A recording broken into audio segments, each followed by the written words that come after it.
ninyo ang tao at leader na kahit kailan di tayo iniwan sa laban ng pandemya. Ang taong galing sa hirap, subalit at sumikap. Ang magbabalik ng ningning at gloria ng lungsod ng Maynila. Ang Batang Maynila, ang nag-iisang Yorme. Number 2 sa baleta, Yorme Isko Moreno Dumagoso. Real talk ng mga men. Bars pero broke kapain. Mga dope na women. Wala kanya, pwede mo na kunin. Wala kang kalusin kasi madami paraan. Parang maliit pag di ka kinabahan. Gusto ko i-rock pero di dahil sa chicks. Dahil sa 4 million 5 ang 6.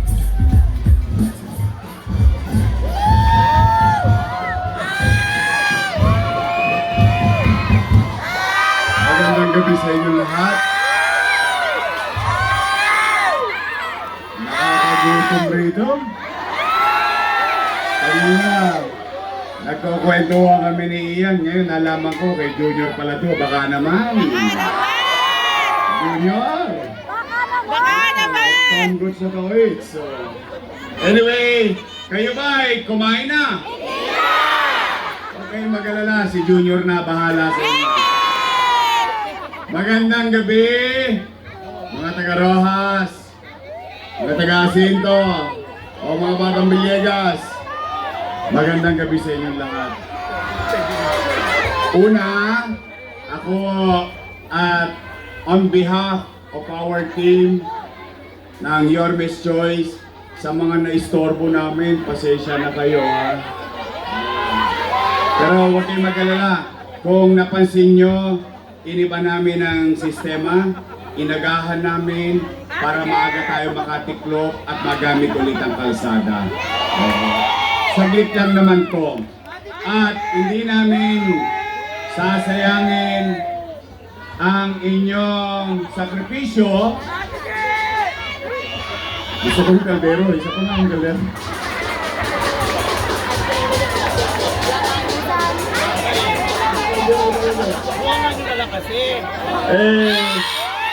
Kumanatag naman kayo, mga Batang Maynila, mga nanay ko, mga tatay ko, at ang pinakamamahal ko sa lahat, shout out, special mention lang sa mga senior citizen. I love you. Sa mga Batang Maynila, ano yan ang pinaka-paborito ko sa lahat. Manatag kayo dahil hindi naman kayo makakarinig ngayong gabi ng mga panira. Hindi po. Ayaw ko na makonsumi pa kayo. Dami-dami nyo ng problema sa bahay. Pati ba naman problema ng mga politiko, pinoproblema nyo pa. Wala. Basta kami rito, mag-uulat lang. Tapos mga ngarap. Tapos hayaan namin ng taong bayan kung sino ang gusto nilang maging leader.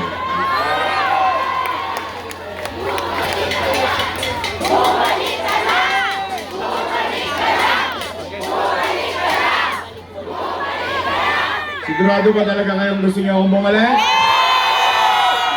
Uy! Talaga? Sige nga, anong gusto niyo? Huwag niyo masyadong lakasan, baka sigawan kayo. Wag ka na mamalayan! Mapagalitan kayo ni ate. Hindi. Kahit na alam ko naman, marami na rin sa inyo dito nakakarating sa pamiting nila sa Tutuban. May 1,000. May 5 kilong bigas pa. Kaya lang, nung umuwi kayo, sikip-sikip ng dibdib ninyo. Dahil wala yata kayong narinig na matino doon sa sinabi. Hindi, alam niyo ako, nagugulat din ako ha. Ito, real talk lang, real talk. Tuloy sa tayo, real talk. Real talk ng mga men. Bars pero broke kapain. Hindi, nagugulat ako eh. Yung iba naman sa inyo dito, may edad na. Ang ibig ko sabihin, Marami sa inyo nakaranas na ng maraming eleksyon. Whether presidential or local. Tama, mali? Ngayon lang ako naka-experience sa buong buhay ko. Simula nung bumoto ako at maging kandidato. Na yung nakaupo, sinisiraan yung challenger. Di ba ang normal? Yung challenger, binabatikos yung nakaupo. Tama, mali? Eh, mangyari ba? Ako ata ang almusal nila. Tanghalian. Hapunan. Araw-araw na ginawa ng Diyos. Tapos yung isang saling linggit. Ako pa ginawang pulutan. Hindi ko naman maintindihan. Bakit kailangan kang manira? Eh, kung ikaw naman nakaupo at totoong naglingkod ka sa taong bayan, dapat meron kang kapanatagan sa iyong damdamin. At hahayaan mo ang tao na magdesisyon. Ang dapat na ginagawa, nag-uulat. Ano ang kwento? O, tapos, sasabihin mo naman kung ano yung susunod mong gagawin sa mga darating na panahon. Tama ba? Eh, hindi, nagulat ako eh. Eh, una, lagi akong sinisingil ng utang na loob. Eh, sige, sa akin yun na marinig. Eh, ako naman, wala naman akong itinago sa inyo. Nakabulat-lat na ang buong kasaysayan ng buhay ko. Pati nga poster ko, nakaprint. Nakita nyo na lahat eh. Isa na lang hindi nyo nakikita. Para sa asawa ko lang yun. Nakamaritis talaga kayo. Tingnan ninyo. O sige ha. Ako ang paniwala ko bilang isang Pilipino. Hindi ko alam kung paniwala nyo rin to. Pero kanya-kanya naman tayo ng paniwala. Ako personal. Ang paniwala ko, ang utang na loob ay walang katapusang bayaran. Yan ang paniwala ko. Maaaring hindi sa iba, pero sa akin lang yon. Kung pareho tayo, edi good for you. Oh. Ngayon, totoo. Totoong may utang na loob ako kay Danny Lacuna. Alam niyo yan. Hindi ko naman yan kinupli. Hindi ko naman yan tinanggi. O tingnan ninyo. Kung ako ba ay lumingon sa taong pinagkakautangan ko ng loob, kayo po ang humusga. O bilang ganti ng utang na loob kay Danny Lacuna, inaruga ko yung kanyang mga anak. 20 years. 20 years. Bilang pagtanaw ng utang na loob kay Danny Lacuna, in my own little way. Kita nyo, napapa-English na ako. Inalagaan ko ang anak ko. O, tingnan natin kung totoo ba. Una, Philip Lacuna. Nakaupo? Nakaupo. Pangalawa, Dennis Lacuna. Nakaupo? Nakaupo. Pangatlo, Lay Lacuna. Nakaupo? Nakaupo. Pangapat, asawa ni ate. At yan ang una kong tatanggalin pag ako'y nakabalik sa City Hall. Bakit po? Hindi dahil inis ako sa kanila, kundi dahil yan ang nagpahirap sa mga nanay ko, sa mga tatay ko, sa health center na online schedule.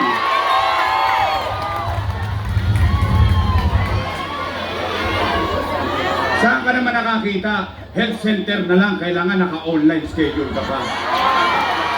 Wow! Eh paano kung wala kang cellphone?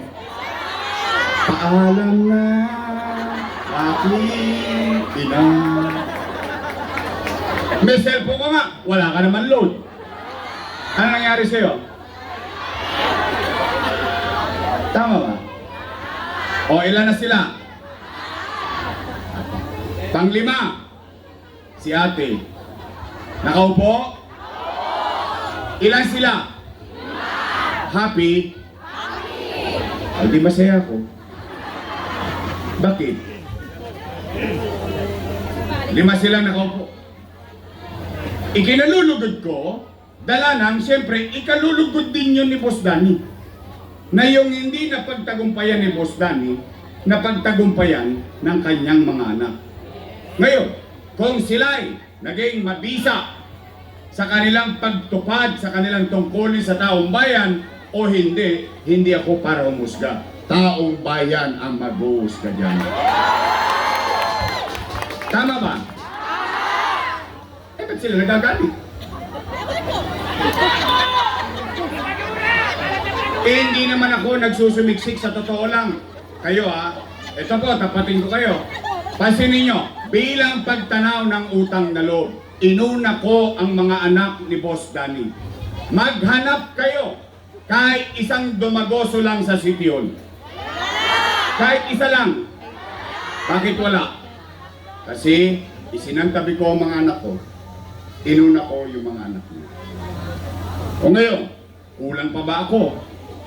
Ang sagot ko sa tanong ko, ako rin nasasagot, eh, maaaring kulang pa ako. Eh bakit? Eh kasi ang paniwala ko, ang utang na loob ay walang katapusang bayaran. Kaya lamang, meron lang akong pakiusap sa kanila.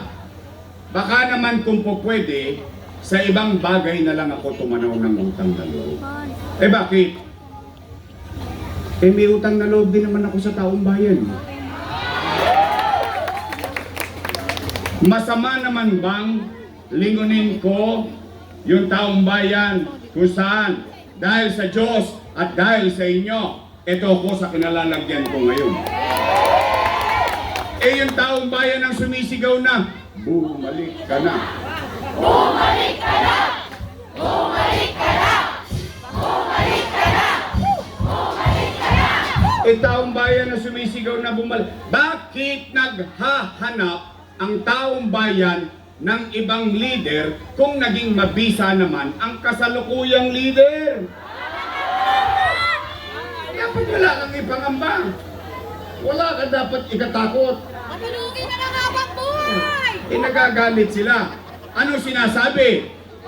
Araw-araw na lang ng ginawa ng Diyos. Hindi ko pa sila napakinggan magsalita kung anong gagawin nila sa buhay mo, buhay ng anak mo, buhay ng apo mo. Basta ang pinakamasama, si Isko. Si Yorme, maraming iniwang utang. Narinig nyo? Narinig ko rin eh. Sila ba may sabi noon? Napanood ko din eh. O gusto nyo marinig? O total, yun ang gusto nilang conversation. Totoo! Totoo! Ako, sa lahat ng inakusahan, ako ang aamin.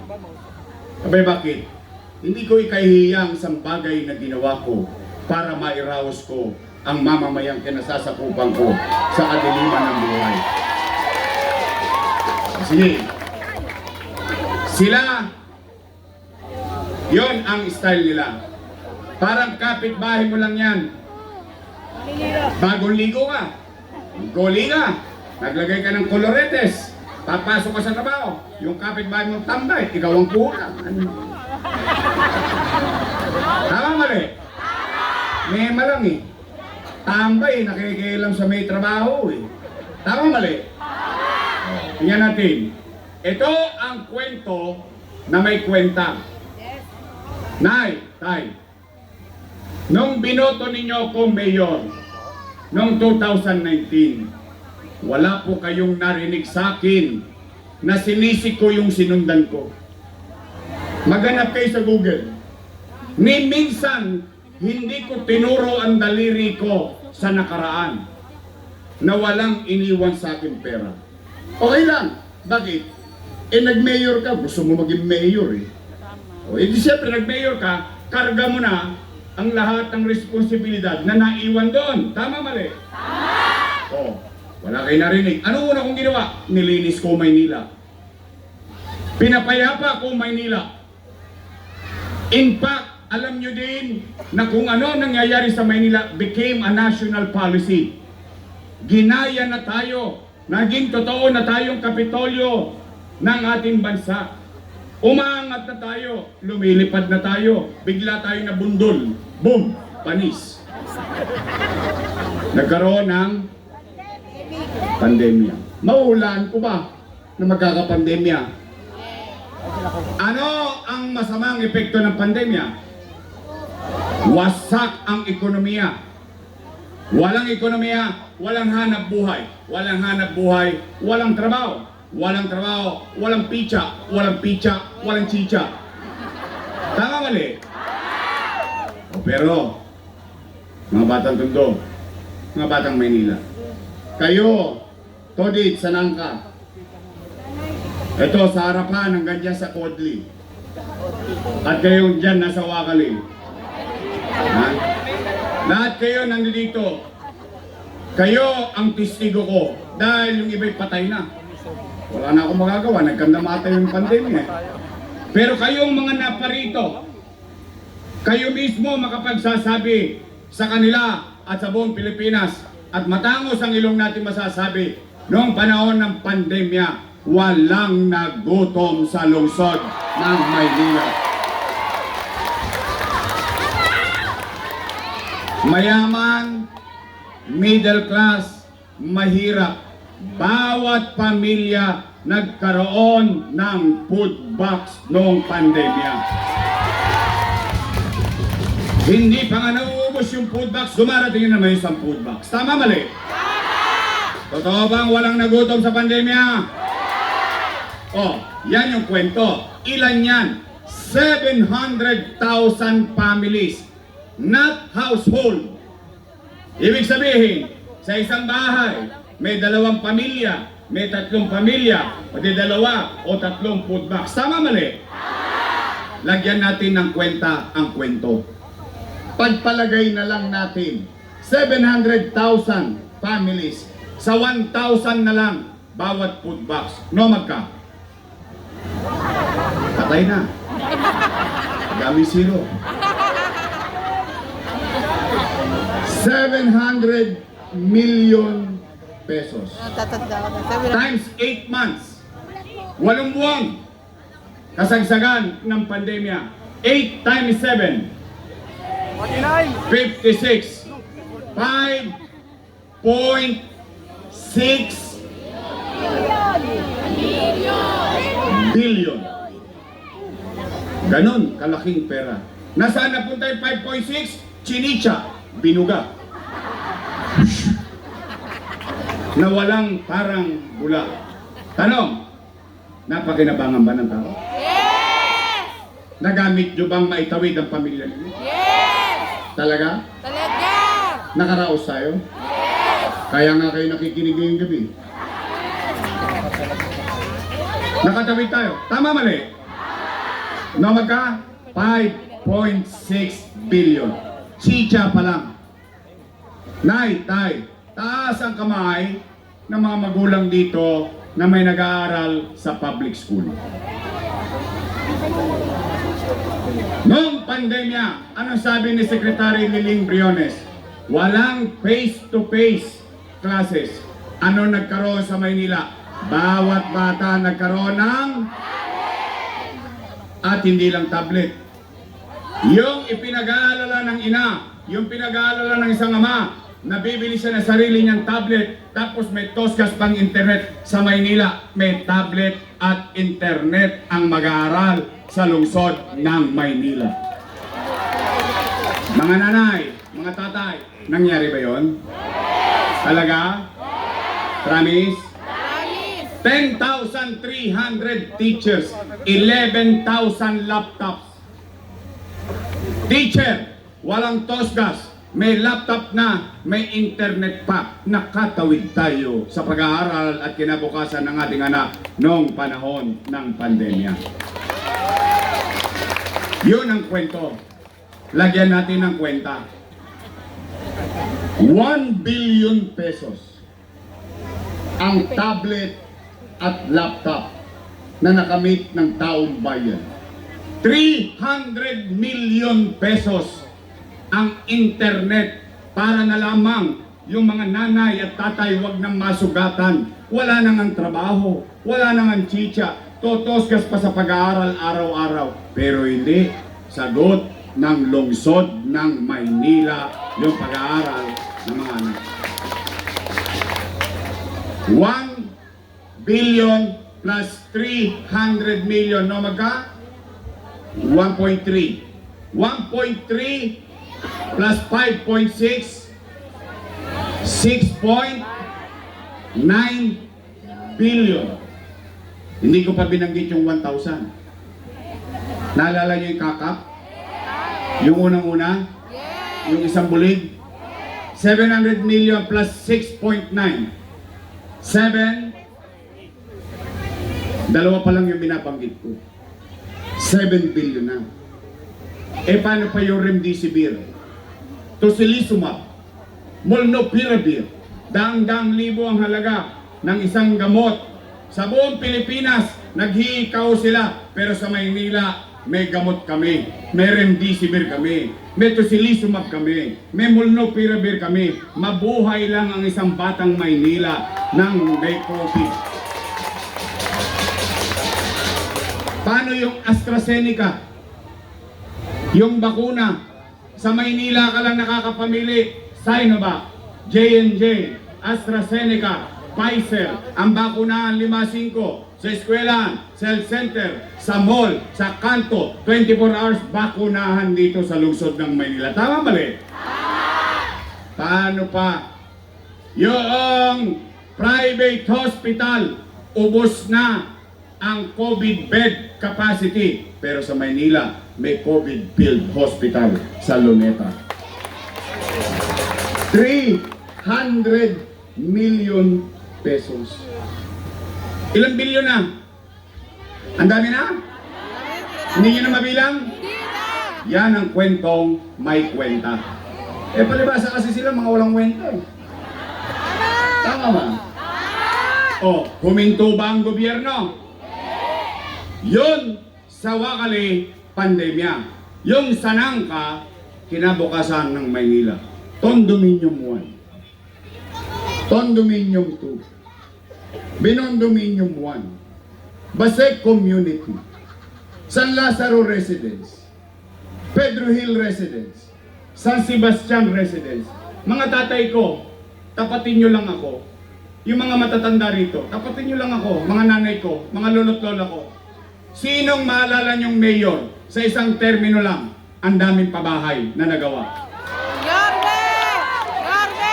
Sa tagal-tagal nyong namuhay sa Maynila, ano lang tayo real talk? Wala tayong pagsusumbat sa kanila, kung sino mga leader. Wala. Factual lang tayo. Nangyari ba yan? Naganap ba yan? Nandiyan ba yan? O, nay, tay. Saan ko kinuha yung pera niya? Ang kinalulungkot ko, noong nakaraang buwan, nagka-cutting ribbon sila sa Pedro Hill Residence, San Sebastian Residence. Nagka-cutting ribbon, sila daw ang may gawa. Nung cutting ribbon, sila may gawa. Pero yung pinampagawa niyan, utang, kasalanan ko. Wow! Utang yun yan.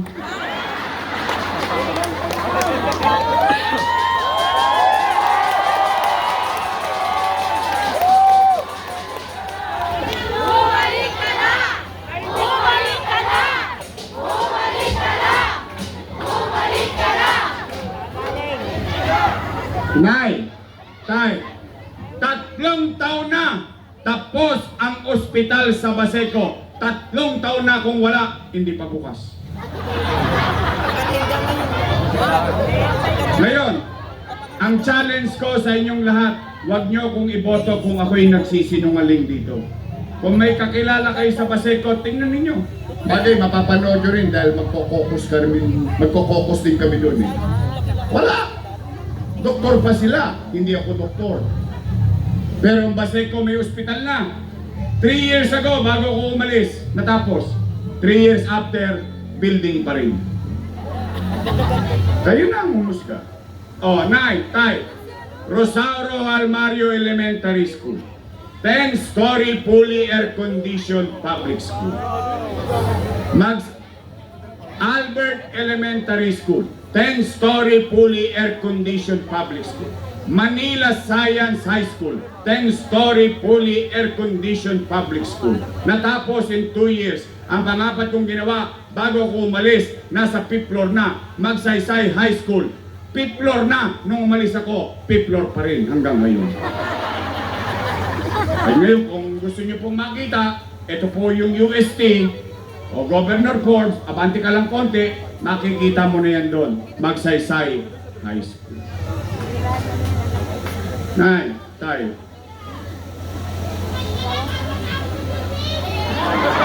Pabalik na ako. I love you. Bumalik ka na! Nay, tay. 10-story. Bagong ospital ng Maynila. May MRI machine. May CT scan machine. Pero wala pa ako naringgan na Manileño na gamit ang MRI machine o CT scan machine. Paano masisira yan? Brand new yan.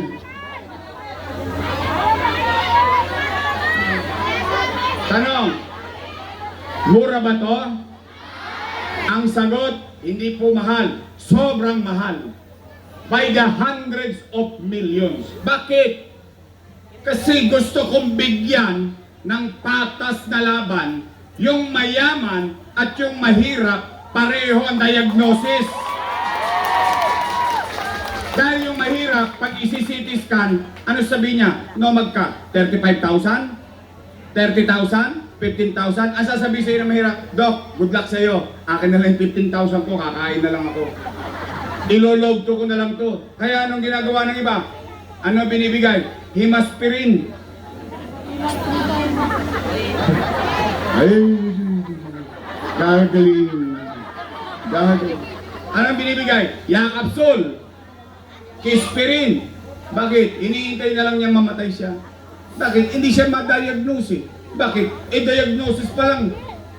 Gulping-gulpi na yung tao. Tama mali? Tapos ang sagot pa, doon sa pinagawa kong eskwelahan, sobra-sobra daw. Wow. Anong klaseng mindset yun? O, hindi ba ako nagkamali? Tingnan ninyo. Nay, tay, nung araw, ang klase kinakancel kasi tag-ulan. Tama mali? O ngayon, ang klase kinakancel kasi tag-init. O pero hindi. Pero hindi.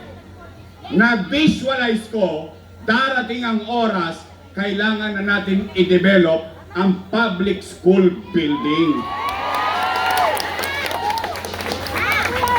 We were ahead of time. Ibig sabihin, naihanda natin. E paano halimbawa? Kwentuhan lang, mangarap na lang tayo, total, libre naman yan. Paano halimbawa? Let's just say, lahat ng public school sa Maynila, fully air condition. Posible ba? Nangyari nga sa 4, isang termino pa lang eh. Pandemya pa nun. Tama mali? Pwede? Pwede! E paano kung buong Maynila? Biro mo, sa buong Metro Manila, walang pasok. Sa Maynila, bigyan ng jacket yan. Tama ba? Sobra-sobra daw yung ginawa natin. Ngayon lang ako nakarinig ng leader. Anong gusto mo gawin sa tao? Mema? May magawa lang? Tapos i-display mo yung pangalan mo? Tapos nagawa mo na trabaho mo? O ini-envision mo that you wanted for each classroom to achieve the universally acceptable teacher-student ratio sa isang classroom. Tatayo ba ang lahat ng iyan kung hindi ka nangarap? Eh, bakit ko yan ginawa? Bakit? Kasi ito si Joaquin at yung kanyang mga kapatid, maswerte. Bakit sila maswerte? Pinalad na yung ama nila eh. Ako, produkto ng pampublikong paralan. Sila, private school. Saver. Sosyal. Ang mahal ng tuition fee. Pero ang ganda ng eskwelahan. Tama, mali? Ngayon, ipako nyo ko sa krus kung mali ang pananaw ko. Mano ba naman, ngayon natikman ng mga anak ko, matikman din ng mga anak ninyo. Masama ba yun?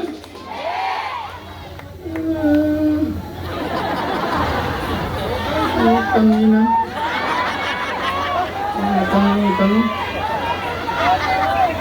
Oh, real talk. Real talk tayo. Team Joyce parang mafia. Real talk lang kami men. Meron kang bars pero broke ka pa rin. Race cars at mga dope na women. May utang ba ang Pilipinas? Marami. Trilyon. Naramdaman nyo na? Naramdaman nyo? Nakita nyo? O, umutang ako. Naramdaman ng tao? Nakita ng tao? Pwede? Posible? Naman. Abilidad lang yan. Bakit? Ganyan ang pagiging mayor. Katulad ng isang ama, katulad ng isang ina sa kanyang tahanan. Kapag magogotom ang kanyang anak, gagawa niya ng paraan, iraraos niya, itatawid niya. Kaya nga di ba sinabi ko sa inyo nung pandemya, no magsasara ng Maynila, magsasara ng Pilipinas, nagsasara ng mundo, ano sinabi ko? Nay, tay, mga lolo't lola ko, mga batang Maynila, pumanatag kayo. Kasi natataranta ng tao, natatakot baka mamatay sa COVID, natatakot baka mamatay ang dilatang mata. Dahil sa gutom, walang pizza, walang chicha. Ano sinabi ko? Pumanatag kayo, huwag kayong mag-alala. Sa Facebook, ano sabi ko? Gagawan ko ng paraan. Pag ako, wala nang mauutangan, wala nang maibebenta. Nakita nyo tong relo ng City Hall. Ipatatas ako to kitang bunting makaraos lang tayo.